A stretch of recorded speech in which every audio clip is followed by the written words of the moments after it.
Good evening. आप देख रहे हैं केपी फाउंडेशन। मैं पंकज सिंह। अगर आप हमारे चैनल पे नए आए हैं तो चैनल को कर लीजिएगा सब्सक्राइब और वीडियो को लाइक करते रहिएगा ताकि हम आपके लिए बेहतर काम करते रहें। हमसे ताल्लुक में रहोगे तो तबीयत ठीक रहेगी। हम वो डॉक्टर हैं जो लफ्जों से इलाज करते हैं।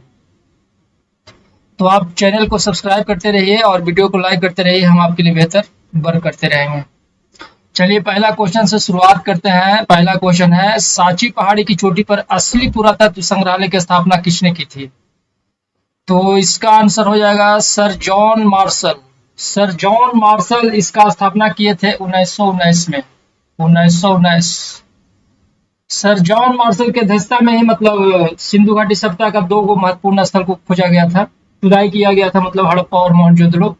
और वह अध्यक्ष रहे थे 1902 से लेकर के 1928 तक।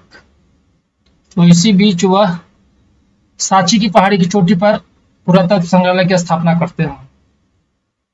चलिए 15 नंबर सवाल देखते हैं। शांति स्वरूप भटनागर पुरस्कार से सम्मानित किया जाता है। किसको किया जाता है सम्मानित? यह वैज्ञानिकों को किया जाता है। यह पुरस्कार 1958 से दिया जा रहा है, शांति स्वरूप भटनागर पुरस्कार। इसमें 5 लाख रुपए की राशि दिया जाता है। याद रखिएगा, 5 लाख रुपए का राशि दिया जाता है इसमें। 16 नंबर क्वेश्चन है, भारत ने आसियान के साथ पूर्ण संवाद साझेदारी किस वर्ष में स्थापित किया था? तो यह स्थापित किया था भारत 1995। आसियान मतलब association of south east Asian nation, मतलब आसियान का स्थापना किया गया है 8 अगस्त 1967। 8 अगस्त 1967 को इसका स्थापना किया गया है। और इसका मतलब प्रारंभिक सदस्य देश है इंडोनेशिया, मलेशिया, फिलीपींस, सिंगापुर और थाईलैंड। फिर बाद में जुड़ा म्यांमार, कंबोडिया, ब्रुनेई, वियतनाम और लाओस। याद रखिएगा, कुल 10 देश है। भारत मतलब डायलॉग देश है। 17 नंबर सवाल है, डुरंड रेखा किन 2 देशों को विभाजित करता है? तो यह करता है अफगानिस्तान और पाकिस्तान। दोनों लड़ाकू देश है अफगानिस्तान और पाकिस्तान। मैकमोहन रेखा भारत और चीन को करता है। रेड क्लिफ भारत और पाकिस्तान को करता है। हिंडनबर्ग रेखा जर्मनी पोलैंड को करता है। 38वीं समानांतर रेखा उत्तर कोरिया और दक्षिण कोरिया को करता है। मैगी नॉट रेखा जर्मनी और फ्रांस को करता है। 49वीं समानांतर रेखा अमेरिका और कनाडा को करता है। और मेनर हिम रेखा रूस और फिनलैंड को करता है। रिकॉल करते रहिए।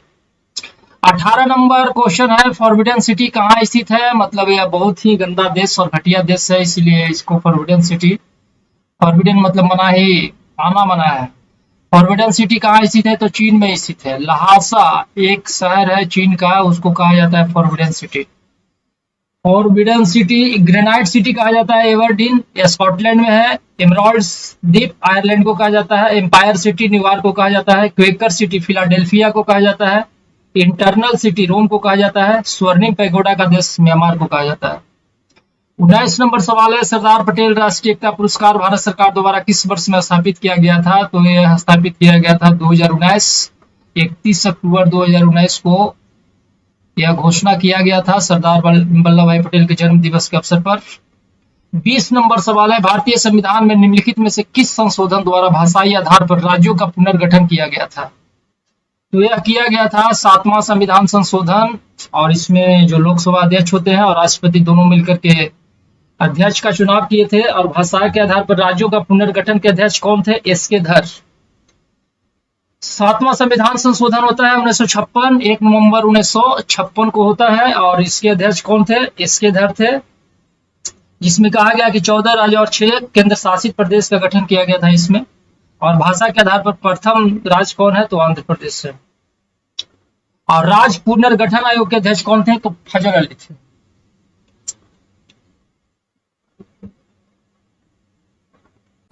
संविधान के सिद्धांतों को निर्धारित करने वाला उद्देश्य संकल्प जवाहरलाल नेहरू द्वारा कब प्रस्तुत किया गया था? ये बहुत बार रिपीट हो चुका है। 13 दिसंबर 1946 को, मतलब 9 दिसंबर को प्रथम बैठक, 11 दिसंबर को दूसरा बैठक और उद्देश्य प्रस्ताव 13 दिसंबर को। और उद्देश्य प्रस्ताव सर्वमान्य रूप से स्वीकार कब किया गया था? तो 22 जनवरी 1947। 22 जनवरी 1947 को स्वीकार किया गया। और उद्देश्य प्रस्ताव किस देश के संविधान से लिया गया है? तो अमेरिका के संविधान से और उद्देश्य प्रस्ताव का भाषा लिया गया है ऑस्ट्रेलिया के संविधान से, यह आपको याद रखना है। और 42वां संविधान संशोधन होता है 1976 में, उसमें समाजवादी, पंथ निरपेक्ष और अखंडता शब्द को शामिल किया गया है। चलिए इतना काफी है। 22 है, निम्नलिखित में से कौन सा समुद्री पठार हिंद महासागर में जलमग्न है? तो यह है केरगु एलन पठार। केरगु एलन पठार याद रखिए, केरगु एलन पठार जो स्थित है कहाँ है? तो हिंद महासागर के उत्तर दक्षिण पूर्व दिशा में है। लगभग 2200 किलोमीटर में यह फैला हुआ है, 2200 किलोमीटर से अधिक में यह फैला हुआ है। और हिंद महासागर का क्षेत्रफल कितना है? तो 7,34,25,500 वर्ग किलोमीटर है। और हिंद महासागर का सबसे बड़ा द्वीप तो आप पता ही है आपको, मेडागास्कर। 23 नंबर सवाल है, प्रकृति का सुरक्षा बल्ब किसे कहा जाता है? तो प्रकृति का सुरक्षा बल्ब किसको कहा जाता है? ज्वालामुखी को कहा जाता है। ज्वालामुखी क्या है? एक प्रक्रिया है जिसके अंतर्गत जो है गर्म गलित मैग्मा पृथ्वी की आंतरिक परतों को तोड़ते हुए सतह पर तरल मतलब लावा, ठोस, द्रव और गैस के सम्मिलित रूप में उदारित होता है। मतलब एक क्वेश्चन बहुत बराबर एग्जाम में पूछता है कि ज्वालामुखी क्रिया में सबसे अधिक क्या निकलता है? तो जलवाष्प गैस निकलता है। हालांकि और भी निकलता है ज्वालामुखी से, carbon dioxide, sulphur dioxide, hydrogen, nitrogen सब निकलता है। चलिए 24 है, लेकिन सबसे अधिक जलवाष्प गैस निकलता है। 24 नंबर सवाल है, निम्नलिखित में से किस प्रकार की मृदा लिंचिंग शब्द से संबंधित है? तो इसका आंसर हो जाएगा आपका 24 का बी, लेटेराइट मृदा। लेटेराइट मृदा, इसमें आयरन और सिलिका का क्या होता है? बहुलता होता है। आयरन और सिलिका का, आयरन और सिलिका का क्या होता है? बहुलता होता है। और इसमें चाय, इलायची और काजू की खेती के लिए सर्वाधिक उपयुक्त होता है। लाल मृदा जो है, लाल रंग किसके कारण होता है? तो मतलब लाल रंग का लौह ऑक्साइड की उपस्थिति के कारण होता है। 25 नंबर क्वेश्चन है, जब वायुमंडलीय दाब में तेजी से कमी के कारण मध्य अक्षांश का तूफान तेजी से उग्र होता है तो इसे क्या कहते हैं? इसको कहते हैं बॉम्बोजेनेसिस। बॉम्बोजेनेसिस इसको कहा जाता है। मतलब क्या होता है कि इसका निर्माण कब होता है? कि जब एक मध्य अक्षांश चक्रवात तेजी से बढ़ता है तथा जिसमें 24 घंटा में कम से कम 24 मिलीबार की गिरावट आई है। मिलीबार मतलब वायुमंडलीय दाब को मापता है। चलिए 26 नंबर है, नट्टूपुरा पट्ट किस राज्य का लोक संगीत है? नट्टूपुरा पट्ट यह है तमिलनाडु का। किस राज्य का लोक संगीत है? तो तमिलनाडु। और केरल का लोक संगीत है भूता गीत। और तेलंगाना और आंध्र प्रदेश का लोक संगीत है बुर्रा कत्था। 27 नंबर क्वेश्चन है, निम्न में से किस एक्ट के द्वारा भारत के वायसराय को अध्यादेश जारी करने का शक्ति प्रदान किया गया? तो यह किया गया था Indian council act 1867। Indian council sorry for that, Indian council act 1861। 1861 को यह एक्ट लाया गया था। मतलब इसमें था कि वायसराय जो है जब संकट की स्थिति देखेगा तो विधायिका परिषद की अनुमति का उसको जरूरत नहीं है, वह अध्यादेश जारी कर सकता है और जो 6 महीना तक मान रहेगा, 6 माह तक मान रहेगा। चलिए 28 नंबर क्वेश्चन है, राष्ट्रीय आय का क्या अर्थ है? तो राष्ट्रीय आय का क्या अर्थ है? तो सभी अस्थायी लागत का जोड़। इसका ये हो जाएगा सभी अस्थायी लागत का जोड़। मतलब राष्ट्रीय आय किसको कहते हैं? किसी भी अर्थव्यवस्था में। तो किसी भी अर्थव्यवस्था में एक वर्ष के दौरान उत्पादित अंतिम वस्तुओं तथा सेवाओं का मूल्य क्या कहलाता है? राष्ट्रीय आय कहलाता है। 29 नंबर सवाल है, नागरिक कौन से मौलिक अधिकार का सहारा लेकर अदालत जा सकता है जब उसे लगता है कि राज्य द्वारा उसके किसी मौलिक अधिकार का उल्लंघन किया जा रहा है? तो यह है संवैधानिक उपचारों का अधिकार, आर्टिकल 32 के तहत जा सकता है। बात समझ में आया कि नहीं? भारत के संविधान में कितने तरह का मौलिक अधिकार दिया गया था बेसिक रूप से? तो 7 तरह का दिया गया था। अभी वर्तमान में कितना है? 6 तरह का है। समता का अधिकार अनुच्छेद 14 से 18, स्वतंत्रता का अधिकार 19 से 22, शोषण के विरुद्ध अधिकार 23-24, धर्म की स्वतंत्रता का अधिकार 25 से 28, संस्कृति और शिक्षा संबंधित अधिकार 29-30 और संवैधानिक उपचारों का अधिकार अनुच्छेद 32। मतलब जो 7वां था संपत्ति का अधिकार, उसको क्या किया गया? हटा दिया गया और उसको कहां कर दिया गया है? 301 में कर दिया गया। 44वां संविधान संशोधन 1978 में जब आया तो संपत्ति के अधिकार को क्या कर दिया गया? हटा दिया गया। 30 है, भारत के संविधान के किस खंड को आमतौर पर उसकी अंतरात्मा भी कहा जाता है? तो अंतरात्मा किसको कहा जाएगा? तो यही है, मौलिक अधिकार को कहा जाएगा। मौलिक अधिकार का चर्चा किसमें है? तो संविधान के भाग 3 में है, अनुच्छेद 12 से 35। अभी इसको एक्सप्लेन किए, अब ज्यादा बताने का जरूरत नहीं है। 31 है, हिंदू पौराणिक कथा के अनुसार समुद्र मंथन हेतु किस सर्प ने रस्सी के रूप में स्वयं को प्रस्तुत किया? तो यह सर्प का नाम था वासुकी। 32 नंबर क्वेश्चन है, 1761 के पानीपत की तीसरी लड़ाई में कौन पराजित हुआ था? तो 1761 में लड़ाई होता है मराठा और अहमद शाह अब्दाली के बीच, जिसमें मराठा क्या होता है? पराजित हो जाता है। पानीपत का प्रथम युद्ध कब हुआ था? तो 21 अप्रैल 1526 के हुआ था। और पानीपत की दूसरा लड़ाई कब हुआ था? तो 5 नवंबर 1556 को हुआ था। 33 नंबर क्वेश्चन है, उत्तरी गोलार्ध में साल की किस तिथि को उत्तर आयानात होता है? तो इसका आंसर हो जाएगा आपका 21 जून। 21 जून याद रखिए। 21 जून को क्या होता है कि सूर्य जो है कर्क रेखा के 23.5 डिग्री उत्तरी अक्षांश पर क्या होता है? लंबवत होता है। चलिए 34 है, मैं एक समाजवादी और गणतंत्रवादी हूं, मुझे राजाओं और राजकुमारों में विश्वास नहीं है, यह वक्तव्य संबंधित है। तो यह एक कांग्रेस का अधिवेशन हो रहा था 1955 में, और यूएन ढेबर उसकी अध्यक्षता कर रहे थे। उसी समय यह जवाहरलाल नेहरू भाषण दिए थे कि मैं एक समाजवादी और गणतंत्रवादी हूं, मुझे राजाओं और राजकुमारों में विश्वास नहीं है। तो मैं कैसे कह दूं कि थक गया हूं मैं कैसे कह दूं कि थक गया हूं, न जानो कितनों का आसरा हूं मैं। इसलिए पढ़ते रहिए। चलिए आगे देखते हैं। इस नंबर क्वेश्चन है, यूरोपीय संघ ने किसको सैन्य सहायता देने के लिए ऑपरेशन स्काई शील्ड योजना की घोषणा किया है? तो यह किया है यूरोपीय संघ किसको? यूक्रेन के देने के लिए। इसमें क्या प्रस्ताव है? 120 लड़ाकू विमान देने का प्रस्ताव है। और फ्रांस घोषणा किया है कि हम न्यूक्लियर अम्ब्रेला देंगे जो परमाणु से सुरक्षा करेगा। 47 नंबर क्वेश्चन है, आर चिदम्बरम की मृत्यु 4 जनवरी 2025 को हुआ, वह किस क्षेत्र से संबंधित है? तो भारतीय परमाणु कार्यक्रम के पुरोधा थे वह। कहें कि अब दुनिया रहने लायक नहीं, हम निकलते हैं, तुम लोग रहो। 48 नंबर क्वेश्चन है, सत्य कथन का चुनाव करना है आपको। तो 34वां व्यास सम्मान 2024 शुरू वाला बिल्कुल सही है, पहला स्टेटमेंट सही हो गया। 58वां ज्ञानपीठ पुरस्कार परमा वर्मा को नहीं मिला है, किसको मिला है? गुलजार को दिया गया है। 33वां सरस्वती सम्मान गगन गिल को नहीं मिला है। 33वां सरस्वती सम्मान प्रभा वर्मा को मिला है, प्रभा वर्मा। और 56वां साहित्य अकादमी पुरस्कार किसको मिला है? तो गगन गिल को मिला है, गगन गिल। 49 नंबर क्वेश्चन है, नरेंद्र मोदी के फिट इंडिया मूवमेंट में फिट इंडिया आइकॉन किसे नियुक्त किया गया है? तो यह आयुष्मान खुराना को नियुक्त किया है। फिट इंडिया मूवमेंट कब शुरुआत हुआ था? तो 2019 नरेंद्र मोदी शुरू किए थे। 50 नंबर क्वेश्चन है, नाम ड्रिलिंग मठ भारत के किस राज्य में स्थित है? नाम ड्रिलिंग मठ है यहाँ कहाँ? कर्नाटक। नाम ड्रिलिंग मठ। एक क्वेश्चन बड़ा इंपॉर्टेंट, तवांग मठ कहाँ है? तो अरुणाचल प्रदेश। रुमटेक मठ कहाँ है? सिक्किम। थिकसे मठ कहाँ है? लद्दाख। हेमिस मठ भी लद्दाख में है। और माउंट ड्रिलिंग मठ है उत्तराखंड। ताबो मठ हिमाचल प्रदेश में है। 51 नंबर क्वेश्चन है, निम्नलिखित में से किस राज्य की सीमा मिजोरम से नहीं जुड़ी है? मिजोरम से कौन नहीं जुड़ा है? तो मेघालय नहीं जुड़ा है, त्रिपुरा मणिपुर असम जुड़ा है मिजोरम से। और देश दुगो जुड़ा है, म्यांमार और पश्चिम में बांग्लादेश जुड़ जाता है।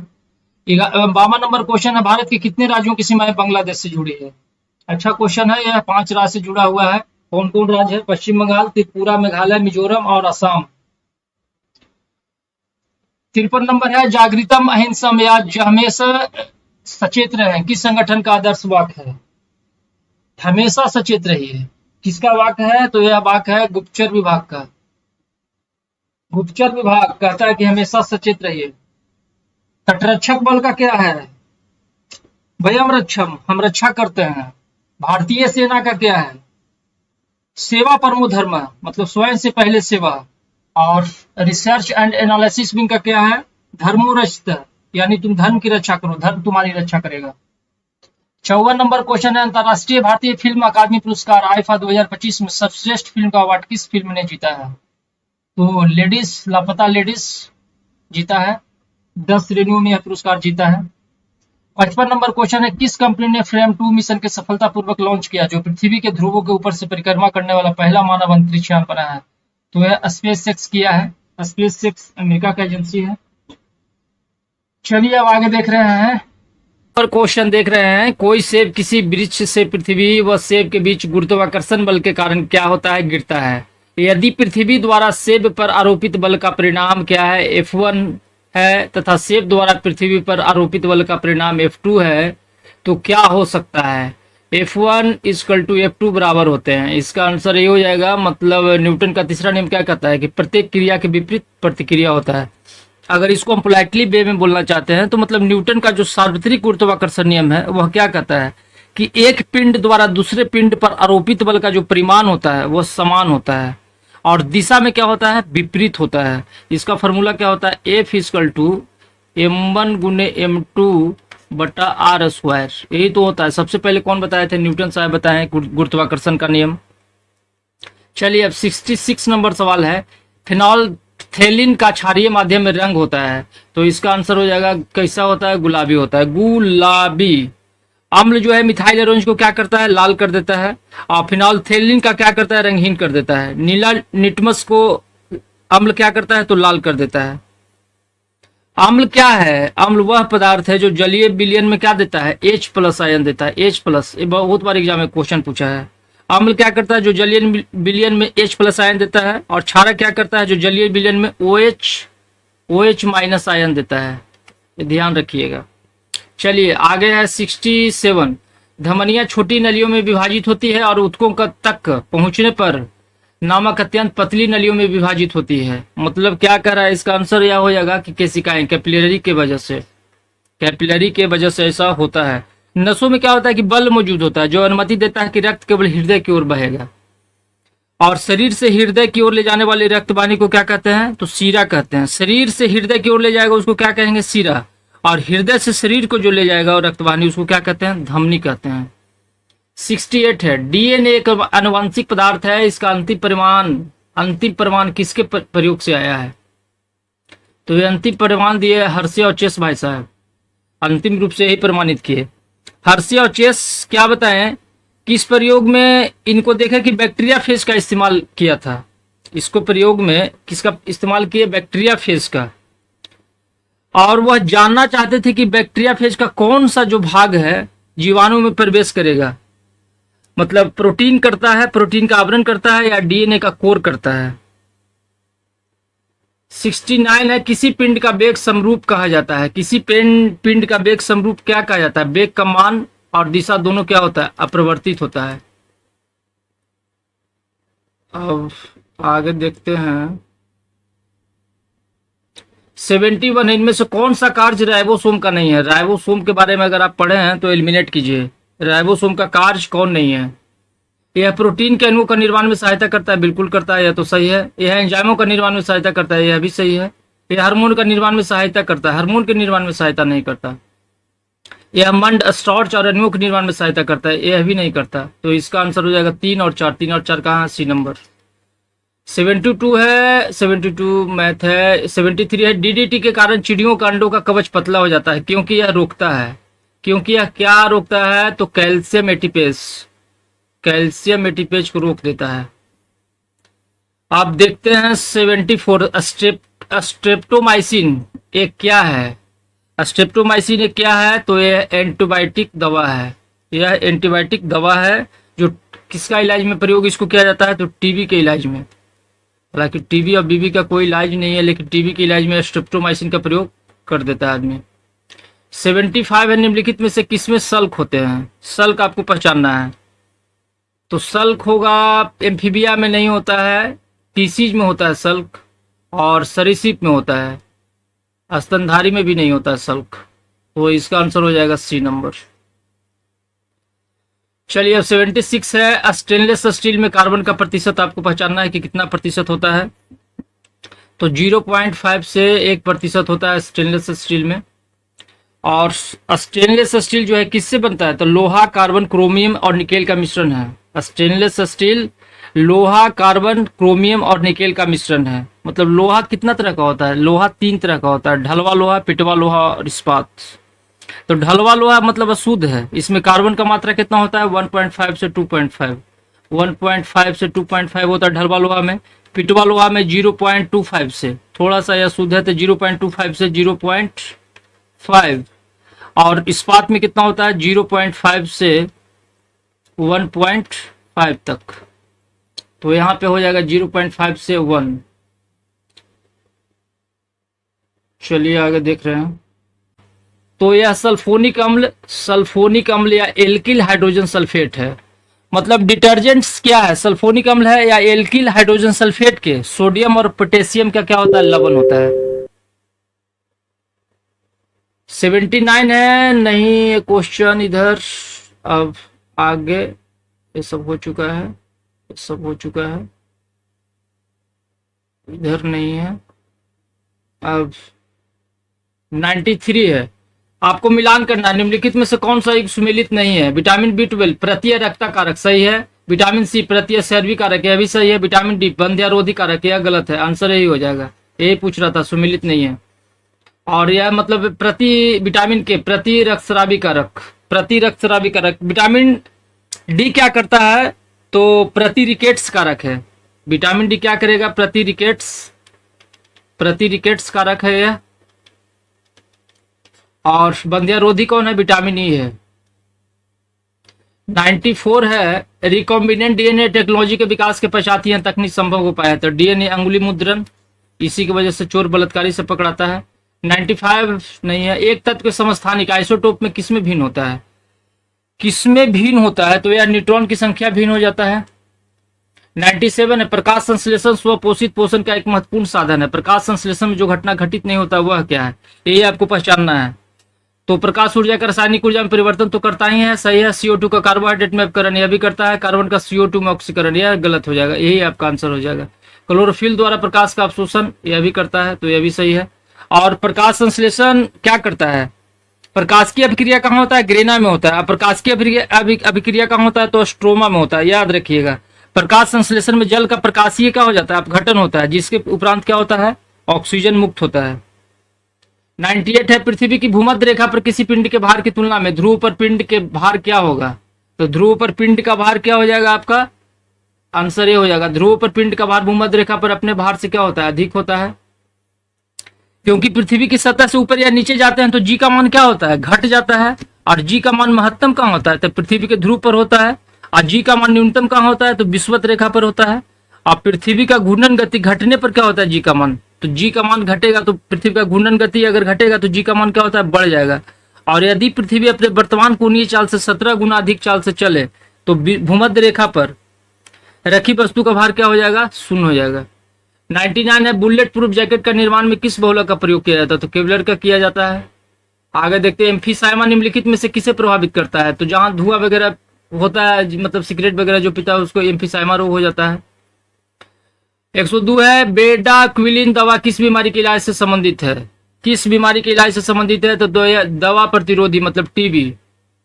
और बेडाक्विलिन का इसका व्यापारिक नाम क्या है, यह पूछता है कभी कभी, तो सिरतुरी है, इसका नाम क्या है, सिरतुरी। आगे अब क्वेश्चन देख रहे हैं, नंबर सवाल है, फीफा का मुख्यालय स्थित है, फीफा का मुख्यालय कहाँ स्थित है, ज्यूरिक में स्थित है। कहाँ, इसका आंसर हो जाएगा ज्यूरिक।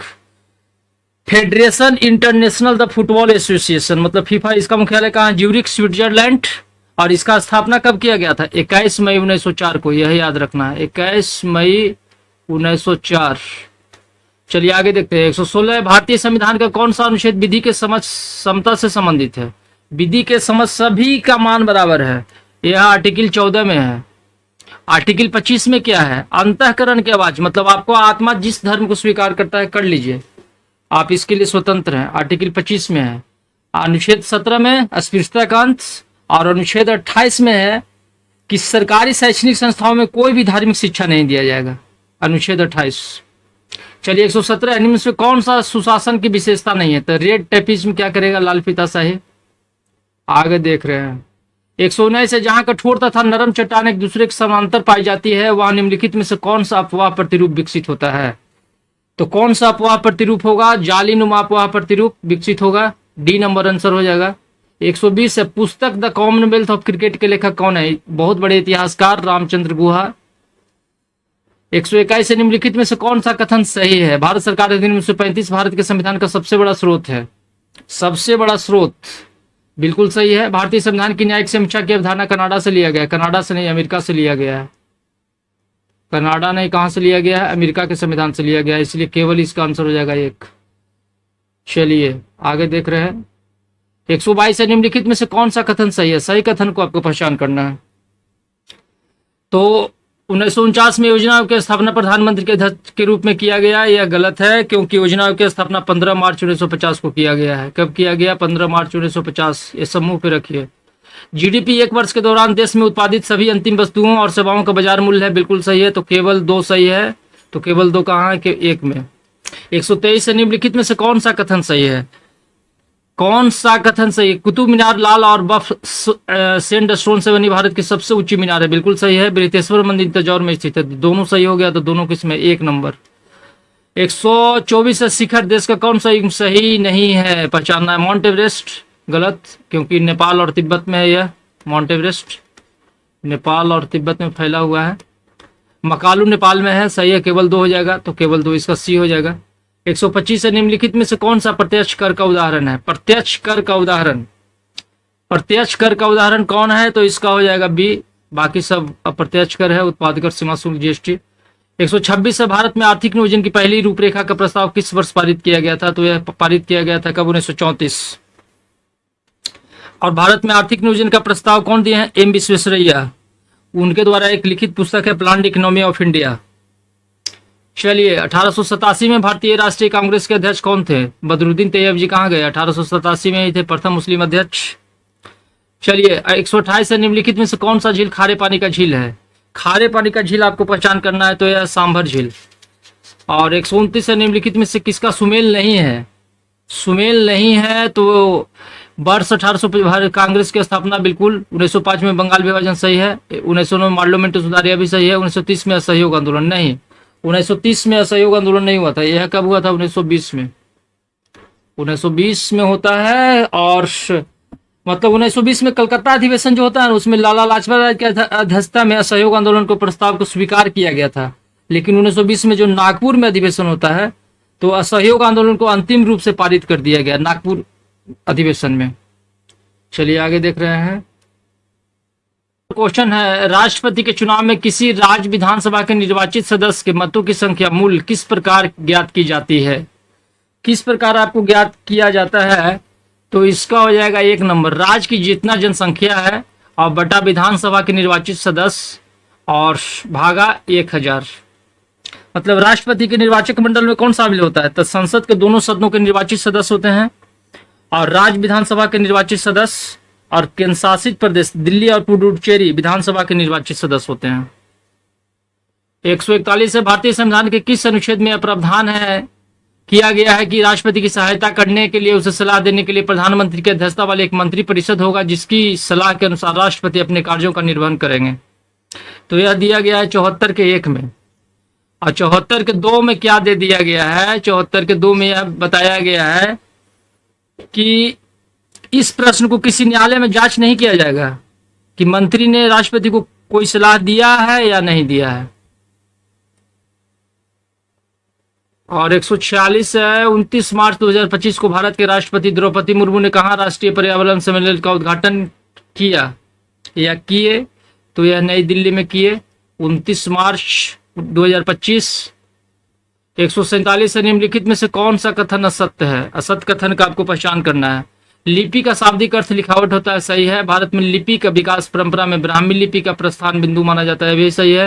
हिंदी, गुजराती, मराठी, बांग्ला भाषा के लिए लिपियों का विकास प्राचीन नागरी लिपि से हुआ है, बिल्कुल सही है। कुटिल लिपि का प्रचलन 10वीं शताब्दी में शुरू हुआ है, गलत है, क्योंकि कुटिल लिपि का जो प्रचलन है वह गुप्त लिपि का परिवर्तित रूप माना जाता है, और इसको निम्न कोणीय लिपि या सिद्ध मातृका लिपि भी कहते हैं। 148 से भारतीय योजना के संदर्भ में निम्नलिखित कथनों पर विचार कीजिए। द्वितीय पंचवर्षीय योजना ने भारी उद्योग का स्थापना पर बल दिया, सही है। तृतीय पंचवर्षीय योजना ने औद्योगिकरण की रणनीति के रूप में आयात प्रतिस्थापन की अवधारणा को प्रारंभ किया, तो यह भी सही है। तो ये 1 और 2 दोनों हो जाएगा। 49 है पंचायती राज से संबंधित निम्नलिखित में से कौन सा सही नहीं है? सही नहीं आपको चुनना है। पंचायती व्यवस्था भारतीय ग्रामीण जीवन के युगों से एक अभिन्न अंग है, सही है। 73वां संविधान संशोधन 15 अगस्त 1993 से प्रभावित हुआ, नहीं 15 अगस्त से नहीं, 24 अप्रैल 1993, याद रखिए स्मॉल डेट, 24 अप्रैल 1993 से प्रभावित हुआ। तो आंसर भी हो गया। यह एक त्रिस्तरीय जैविकीय रूप से जुड़ी संरचना है, सही है। भारतीय संविधान का अनुच्छेद 243 जी इसके महत्व को बढ़ाता है, बिल्कुल सही है। 150 है नीति आयोग के विषय में निम्नलिखित में से कौन सा एक सही नहीं है? इसका गठन योजना आयोग के स्थान पर किया गया, सही है। इसमें पूर्णकालिक अध्यक्ष होते हैं, नहीं गलत है। इसके अध्यक्ष प्रधानमंत्री होते हैं। इसका गठन जनवरी 2015 में किया गया, सही है। सहकारी संघवाद के सिद्धांत पर आधारित है, तो इसका आंसर बी नंबर हो जाएगा। चलिए चैनल को कर लीजिएगा सब्सक्राइब और वीडियो को करते रहिएगा लाइक, ताकि हमें मोटिवेशन मिलता रहे, हम आपके लिए बेहतर वर्क करते रहें। तो फिर मिलेंगे आपसे हम किसी दूसरे वीडियो के साथ। मैं पंकज सिंह, धन्यवाद, अगेन नमस्कार।